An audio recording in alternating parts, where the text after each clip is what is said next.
To create an assessment, we're going to click on Add Materials, Add Assessment. We're going to name it.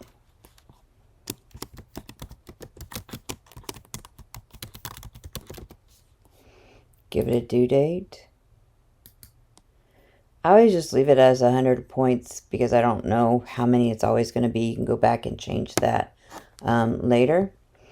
If you're creating it in a course, because you can also create it in your resources, you're going to want to keep this as disabled. When you're ready for your students to take it, you can either enable it, you can enable it until a certain date, or you can just from the beginning know, I'm going to open it at this date and time and close it at this date and time. You can also set a password if you would like. Choose a category. If you're going to individually assign, you can use this and click Create. And this takes us to the setup page. We can write instructions here for the test. We've got all of the same formatting tools that we do in the other products. Then we have settings. So for just the assessment settings, we've got assessment has a time limit. We can set that. Do you want the assessment questions to be randomly ordered?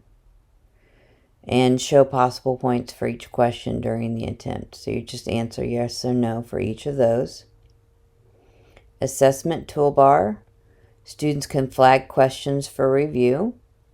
Students can eliminate answer choices. So that would be like on the multiple choice questions. Students can use a calculator.